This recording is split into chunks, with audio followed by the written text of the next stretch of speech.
आपका जो जीवन है, शरीर और जीवन दो वस्तुएं हैं। शरीर के लिए आपको जिंदा रखने के लिए कोई मदद करे उसे दया कहते हैं, और जो जीवन को आपके उन्नत बनाए, ईश्वर की राह में आपको लगाए,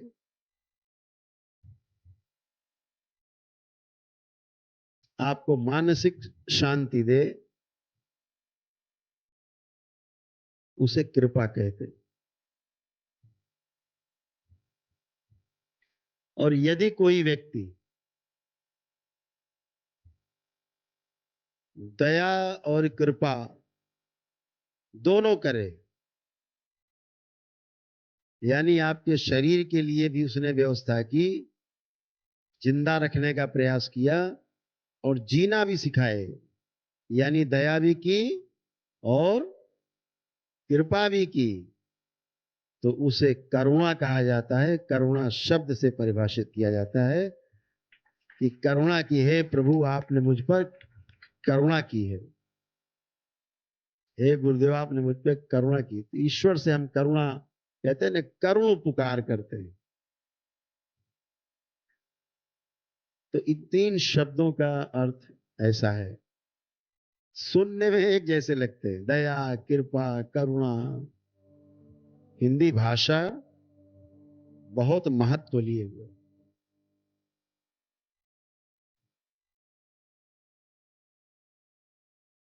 हिंदी में जो बोला जाएगा, शाब्दिक अर्थ उसका वही रहेगा, बदलेगा नहीं। संस्कृत में बोला जाएगा, एकदम अडिग रहेगा।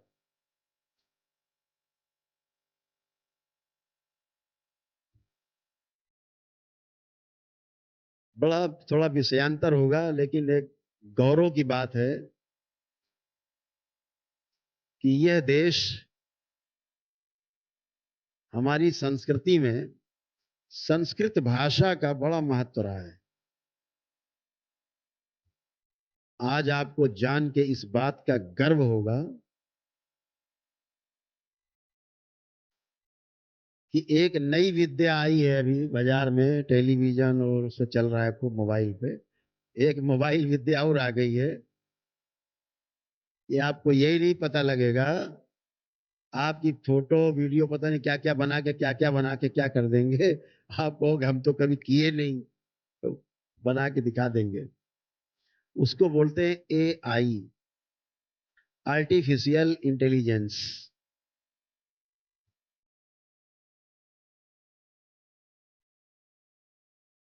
खतरनाक टेक्नोलॉजी आई है। किसी को कुछ भी, किसी का पिक्चर बना के, आप दो लोग बैठे हैं यहाँ पे, आराम से प्रेम से बातें कर रहे हैं, एक दूसरे को कुशल क्षेम पूछ रहे हैं, और उतना वीडियो निकाल के ऐसा बना देंगे कि घूसा लाच चल रहा है आपने। आपको कह रहे ये तो हुआ नहीं, तो ये है ये। अब ऐसा विद्या आ गई है, दुनिया के किसी लीडर के साथ आपका कहो हाय हेलो थैंक यू दिखा दें, बैठ के खाना खाते दिखा दें, भोजन बात करते दिखा दें, आदमी कंफ्यूज। तो आपको जान के गर्व होगा कि जो संस्कृत विद्या है, भाषा है अपनी, संस्कृत हमारी जो भाषा है, प्राचीन भाषा, भाषाओं की भाषा है। तो जब AI की टेस्टिंग चल रही थी, तो उसमें तमाम भाषाओं का समावेश किया गया कि कौन सी भाषा समझेगा ये बोलने पर।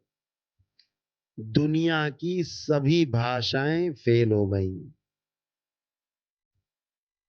और एक भाषा पास हुई, उसका नाम है संस्कृत।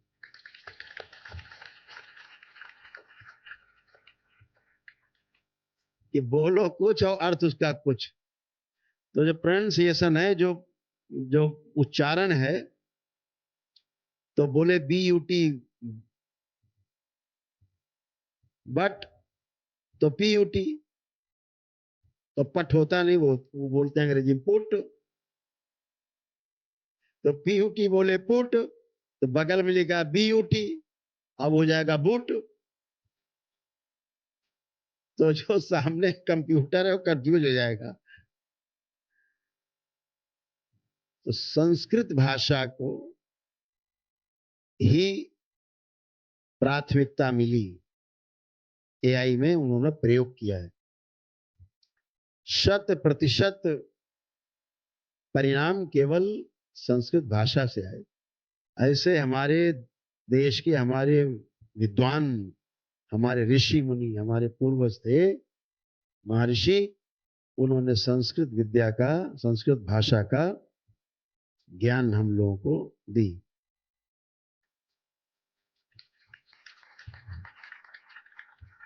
एक जो शब्द कह रहा है उसका अर्थ वही है, दूसरा बदल नहीं सकता। जैसे हमने अभी कहा दया, कृपा, करुणा, तो तीनों के शब्द के अर्थ अलग अलग हैं। तो अब जैसे हम कहेंगे दया, तो आप समझ जाओगे कुछ शरीर के बारे में बात हो रही है, कुछ रोटी कपड़ा मकान के बारे में बात हो रही है। जैसे कहा कृपा, लग रहा ध्यान साधना की कोई बात हो रही है, हाँ, हमारा जीवन और संवरे, उसकी कोई बात हो रही है। कहा करुणा, मतलब दोनों की बात हो रही। अब ये बात आपको कभी भूलेगी नहीं, हमेशा आपको याद रहेगी। तो दरबार हमेशा कहता है कि जो शब्द है, शब्द से इंगित एक वस्तु है। जैसे हमने कहा कि ग्लास, हमने बोला कांच का गिलास, तो आपके अंदर कांच का गिलास का चित्र बना, बना सब में। कांच का गिलास बोले, हम बोले कि वहां कांच का गिलास रखा, उठा लो, तो आपके दिमाग में चित्र बन जाएगा। अच्छा, कांच का गिलास।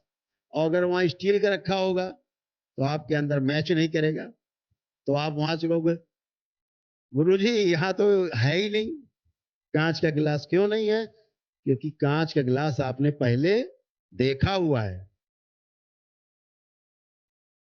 इसलिए स्टील का गिलास रखा है और आपको समझ में आ रहा है कि यहाँ कांच का गिलास नहीं है।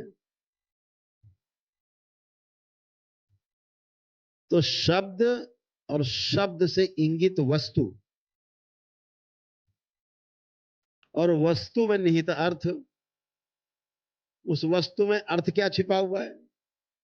क्या अर्थ है कि भाई इसे पानी डालो, दूध डालो, कोई तरल पदार्थ डाल के रखा जा सकता है, सदुपयोग किया जा सकता है, पानी पिया जा सकता है, दूध पिया जा सकता है, शरबत पिया जा सकता है, कुछ भी तरल पदार्थ में प्रयोग हो सकता है। ये उसका अर्थ। गिलास का और कहाँ प्रयोग करोगे? इसी में करो। तो उसका अर्थ समझ गए। जैसे ही अर्थ समझ जाते हैं तो अंदर एक चित्र बन जाता है हमेशा के लिए। अच्छा, आपके तो पानी पीना तो गिलास समझ में आता, गिलास है क्या? आप पूछते हो गिलास है? तो हर चीज के पीछे एक अर्थ छिपा होता है, अर्थ को जरूर समझना है। फिर कहा गया धीरता, वीरता और उदारता। आपने जो भी समझा है अपने जीवन में, जो भी समझा है आपने, अच्छी बातें, और जिस किसी से भी आपकी सहानुभूति है, तो सहानुभूति पूर्वक उसको वह बात समझाने में कि वो समझ जाए, उसके ऊपर धन खर्चा करते हैं, अपना श्रम से कमाया हुआ धन, धैर्य पूर्वक प्रतीक्षा करते कि समझ जाए अच्छे से बात। धीरता, वीरता क्या है?